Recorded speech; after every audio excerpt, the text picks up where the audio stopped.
नमस्कार मित्रों, आप सभी का स्वागत हमारे इस YouTube के चैनल पर, जिसका कि हमने आज नाम परिवर्तित कर दिया है। और इसका नाम उस हिसाब से रखा गया है जिस हिसाब से हमारे कुछ सपने, हमारी कुछ महत्वाकांक्षाएं और हमारे कुछ गोल होते हैं। तो हमने इसका नाम ड्रीम पाठशाला कर दिया है।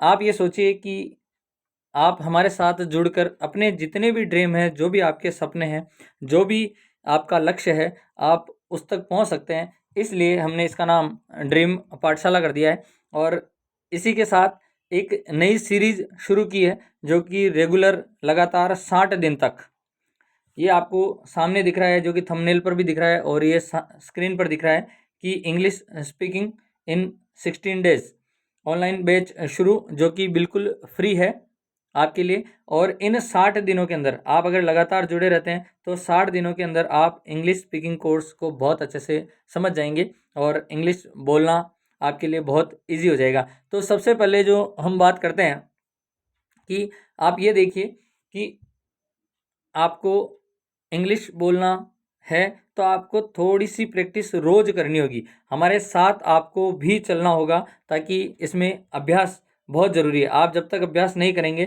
तब तक कुछ नहीं होने वाला। एक चीज़ और बता दूं, अगर आपको इसकी क्वालिटी सही नहीं दिखाई देती है तो आप 360 पर चलाएं, 240 या 360 पर। 360 पर बहुत अच्छी वीडियो की क्वालिटी आपको नज़र आ जाएगी। हम बिल्कुल नया बैच शुरू कर रहे हैं और रोज़ डेली एक वीडियो आपको इसका इंग्लिश स्पीकिंग का मिलेगा। और जिस प्रकार से हमने आज इसका नाम चेंज किया है, जैसे ड्रीम पाठशाला, तो आप इससे जुड़े रहें। आपको खुद को लगेगा कि आपके सपनों की तरफ हम बढ़ रहे हैं। आपका जो भी ड्रीम है, जो भी लक्ष्य है, हम उसको बहुत जल्दी अचीव करने वाले हैं। तो शुरू करते हैं इस वीडियो को कि सबसे पहला दिन, आज का पहला दिन है। आपको ये चीज़ ध्यान में रखनी है कि आपको डेली प्रैक्टिस करनी है। अगर आपको इंग्लिश स्पीकिंग करनी है, इंग्लिश बोलना आना चाहिए, पढ़ना आना चाहिए या लिखना आना चाहिए, तो आपको भी प्रैक्टिस करनी होगी हमारे साथ के साथ। आपने 10 से पढ़ाई की होगी, फिर आपने वोकेबुलरी वगैरह सब पढ़ा होगा। हम यहाँ से बिल्कुल ईजी से ईजी तरीका लेंगे कि हम जब शुरू करते हैं, कोई वाक्य बोलते हैं, तो हमारे को इंग्लिश के अंदर क्या क्या चाहिए उस पर हम ध्यान करेंगे।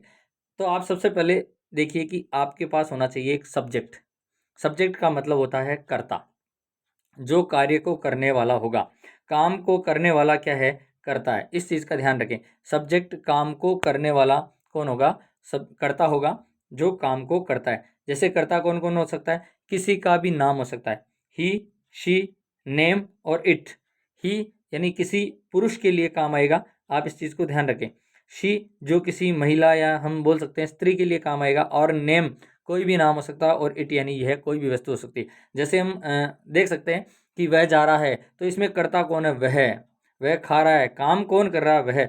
राम लिखता है, तो कर्ता जो काम करने वाला, लिखने का काम कौन कर रहा है? तो वो कर रहा है राम। तो हमें इस चीज़ को थोड़ा सा ध्यान में रखना है। उसके अलावा हमने इसको दो भागों में बांट दिया। एक में तो हमने ये दे दिया ही, शी, नेम और इट, और एक में दे दिया आई, यू, वी और दे। आई, यू, वी और दे, यानी हमने इनको दो पार्ट में बांट दिया है, एक वचन में और बहुवचन में। आपको इस चीज़ को थोड़ा सा ध्यान में रखना है। दो पार्ट में बांटा है कि अब दो पार्ट कौन से हैं? देखिए आप कि ही, शी, नेम और इट। ही यानी वह, उसे बॉय के लिए काम में आता है। शी यानी उसे जो गर्ल के लिए काम में आता है। नाम किसी का भी नाम हो सकता है। इट यानी यह। इसको हमने सिंगुलर, जो भी सिंगुलर है उसके अंदर बांट रखा है। और आई मैं और मुझे, यू का तुम या तुम्हें, वी का हम या हमें, और दे का वे या उन्हें। तो ये तो है कर्ता। सबसे पहला वाक्य जब हम बनाएंगे, जब भी हम बोलना सीखते हैं, तो जैसे राम जाता है, तो इसमें कर्ता कौन है? राम है, क्योंकि जाने का काम कौन कर रहा है? राम। वह खेल रहे हैं, वे खेल रहे हैं, तो इसमें दे है ना। तो इसमें कर्ता कौन हो गए? वे लिखते हैं, वो पढ़ते हैं, वो पढ़ाते हैं। तो आपको इस चीज़ का थोड़ा सा ध्यान में रखना है। तो सबसे पहले तो हमें ध्यान होना चाहिए कर्ता। उसके बाद हमारे पास होना चाहिए हेल्पिंग वर्ब। अब हेल्पिंग वर्ब कौन कौन सी है? जो हेल्पिंग वर्ब है, can, may, should, would, could, me, might, has, have, had, was, were, they, will, shall, be, being, been, ये सब एक हेल्पिंग वर्ब है। इस चीज़ को आपको थोड़ा सा ध्यान में रखना है। तो ये हेल्पिंग वर्ब आपको बहुत अच्छे से याद होनी चाहिए। जो काम करने में सहायक क्रिया हो, हेल्प यानी सहायता करना, जो भी क्रिया, वर्ब यानी क्रिया है, जो काम हम करते हैं, जैसे वह खेलता है, वह पढ़ता है, वह नाच रहा है, वह जा रहा है, जो भी काम कर रहा है उसकी सहायक क्रिया है वो, ये आपको अच्छे से याद होनी चाहिए। अब आज हम पढ़ेंगे कैन और शुड। कैन का मतलब होता है सकता है या सकती है, वह काम कर सकता है, ही कैन, राम जा सकता है ना, तो जा सकता है, ठीक है। तो जब सकता और सकती आ जाए तब हम करेंगे कैन, और चाहिए, जब भी हमें कोई चीज़ चाहिए तो उसके लिए काम में आएगा शुड। आगे हम बात करते हैं, उसके बाद होना चाहिए कि वर्ब। वर्ब यानी काम और क्रिया, जैसे कम, गो, स्लीप, वीप, है ना, play, read, play, run, walk और बाय, यानी ये एक क्रिया है। कम यानी आना, तो ये मीनिंग भी यहाँ लिख रखे हैं, आपको इनको भी थोड़ा सा याद करना है। एक चीज़, दो चीज़ आपको याद रखनी है, आप आज से इस चीज़ को ध्यान रखिए। एक तो कॉपी लेकर चलें, तो जो नोट्स है जो यहाँ आपको लिखाए जा रहे हैं वो नोट्स आपको बनाने हैं, लिखने हैं, और दूसरी चीज़ है कि उनको याद करने हैं। तो ये कुछ क्रियाएं हैं, वर्ब हैं, तो इनको भी आपको याद, वैसे आपको बहुत अच्छे से याद है, कम यानी आना, गो यानी जाना, स्लीप यानी सोना, वीप नहीं है तो आप लिख लें, जो आपको हार्ड लगता है, नया है, वो वर्ड आप यहाँ लिख लें। वीप यानी रोना, प्ले यानी खेलना, रीड पढ़ना, प्ले खेलना, रन यानी दौड़ना, वॉक यानी चलना, और खरीदना यानी बाय। उसके बाद हम बात करते हैं आगे कि वर्ब, हमारे पास तीनों चीज़ आ गई। अब हम ये काम कैसे करेगी, तो यहाँ देखिए, सबसे पहले तो होना चाहिए सब्जेक्ट, उसके बाद होना चाहिए हेल्पिंग वर्ब, और उसके बाद होनी चाहिए वर्ब।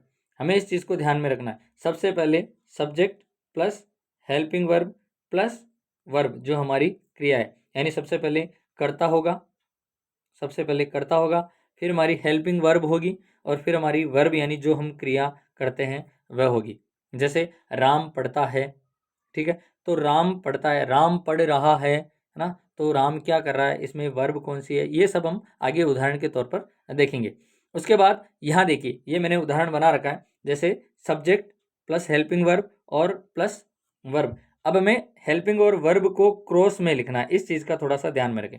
पहले, सबसे पहले सब्जेक्ट आएगा, फिर हेल्पिंग वर्ब, जैसे मैं जा सकता हूँ, तो इसमें हेल्पिंग वर्ब जो क्या है, सकता हूँ, हमने वहाँ पढ़ा था कैन और शुड के लिए, तो सेकंड बार में हेल्पिंग वर्ब आएगी। सकता हूँ का मतलब होता है कैन, और जाना तो वो है वर्ब यानी गो, जो अभी हमने पढ़ा है। तो पहले मैं जा सकता हूँ, तो सबसे पहले तो सब्जेक्ट में आएगा, उसके बाद जाना, है ना, तो जाने के पहले हमारी क्या थी, हेल्पिंग वर्ब थी, वर्ब के पहले जाना वर्ब है, और सकता हूँ हमारी हेल्पिंग वर्ब है, फिर हेल्पिंग वर्ब आएगी और उसके बाद वर्ब आएगी। फिर है, जैसे तुम्हें जाना चाहिए, तो तुम्हें जाना चाहिए, या आई कैन गो हो गया, कि मैं यानी आई, जाने को गो कहते हैं, और सकता हूँ यानी कैन। अब ये है कि तुम्हें जाना चाहिए, तो तुम्हें, ये हमारा सब्जेक्ट हो गया, तुम्हें इसका अर्थ होता है यू, जाना, जाना यानी गो, है ना, तो गो हमारी वर्ब हो गई, और चाहिए जो कि शुड है, तो वह हमारी हेल्पिंग वर्ब हो गई। तो हमें वैसे ही चलना है, पहले सब्जेक्ट, फिर हेल्पिंग वर्ब, और उसके बाद वर्ब। इस चीज़ को आपको ध्यान में रखना है। अब कुछ बेसिक प्रैक्टिस है जो कि आपको करनी है, बेसिक प्रैक्टिस आपको बहुत जरूरी, जैसे तुम बोल सकते हो हमें नहाना चाहिए, उसे खेलना चाहिए, सचिन खेल सकता है, मैं नाच सकता हूँ, मुझे नाचना चाहिए। इसके अलावा भी, ये तो मैंने आपको केवल 6 ही लिखाई है, ये आपको प्रैक्टिस करनी है। और एक चीज़ ध्यान रखें, कमेंट बॉक्स में इस प्रैक्टिस को हल करना है। कमेंट बॉक्स में आपको वर्ड बना बनाकर, वाक्य बनाकर कमेंट बॉक्स में कमेंट करना है कि तुम बोल सकते हो का क्या होगा, हम नहाना चाहिए, इसका क्या होगा, उसे खेलना चाहिए, इन तीनों के छठों के आपको करने हैं। उसके अलावा जो आपको, जैसे कुछ वाक्य आप खुद बनाएं, आप सोचिए कि 20 से 30 वाक्य आपको खुद को बनाने हैं जो कि रोज़मर्रा की ज़िंदगी में काम आ सकते हैं, जिसमें लास्ट में सकता है, सकती है, या सकते हैं आना चाहिए, या चाहिए आना चाहिए। जैसे राम जा सकता है, मामा जी आ सकते हैं, मैं खा सकता हूँ, मैं पढ़ सकता हूँ, मैं सो सकता हूँ, मैं उछल सकता हूँ, है ना, वह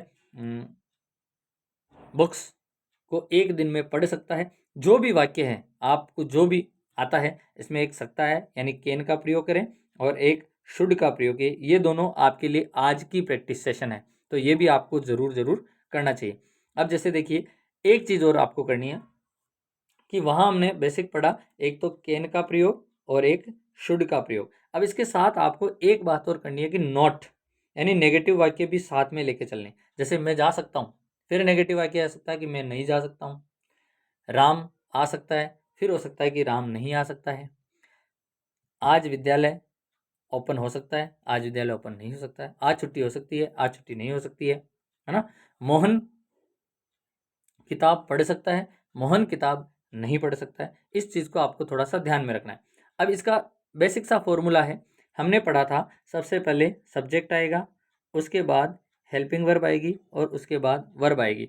जब नेगेटिव वाक्य हो तो आप थोड़ा सा ध्यान रखें, तीसरे नंबर पर नोट का प्रयोग करें। बाकी यही बेसिक सी जो नॉलेज है वो काम आएगी। जैसे आप देख सकते हैं कि मैं जा सकता हूँ, तो इसका होगा आई कैन गो। तो तीसरे नंबर पर आपको यहाँ तीसरे नंबर पर नो का प्रयोग करना है, नोट का।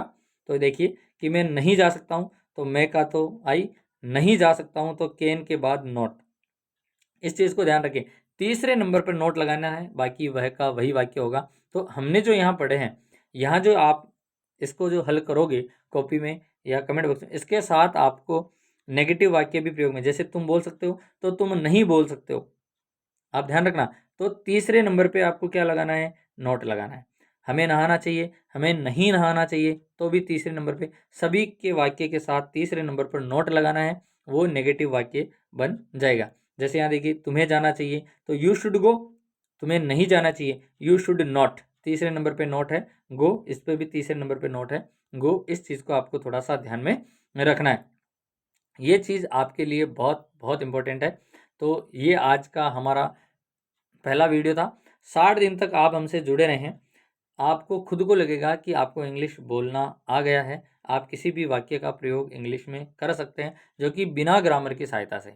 हम ग्रामर को ज़्यादा प्रिपेयर यहाँ नहीं करेंगे, ग्रामर अलग से पढ़ेंगे। इसके अंदर हम बिना ग्रामर की प्रैक्टिस के, आपको इसकी प्रैक्टिस करनी है, आपको बहुत अच्छे से इंग्लिश बोलना आ जाएगा। और आज की रोज़मर्रा की ज़िंदगी में इंग्लिश बोलना काफ़ी अहम रोल अदा करता है और काफ़ी इंपॉर्टेंट हो गया है। तो आपको इस चीज़ को थोड़ा सा ध्यान में रखना है, डेली प्रैक्टिस करनी है और इनके नोट्स आपको कॉपी में रोज़ बनाने हैं। इस वीडियो को इतना शेयर करें ताकि सभी बच्चे, जो अब छुट्टियां लग जाएगी, जिनके एग्ज़ाम कंप्लीट होने वाले हैं, और ये सबसे ज़्यादा इम्पोर्टेंट और महत्वपूर्ण होगा, 12th के बाद जो भी बच्चे हैं वो किसी की अगर तैयारी करते हैं तो उनके लिए बहुत बहुत महत्वपूर्ण है, क्योंकि इंग्लिश बहुत कंपलसरी होती जा रही है। तो इसके नोट्स बनाएं, इसको जितना हो सके उतना शेयर करें। अगर आपको वीडियो अच्छा लगा है तो इसको लाइक करें और इसके लिंक को आपके स्टेटस पर लगाएं, ताकि दूसरों को भी इसका फ़ायदा मिल सके। जुड़े रहें हमारे साथ, 60 दिन में हम बहुत अच्छे से परफेक्ट इंग्लिश बोलना सीख जाएंगे। मिलते हैं अगले वीडियो में। जय हिंद, जय भारत।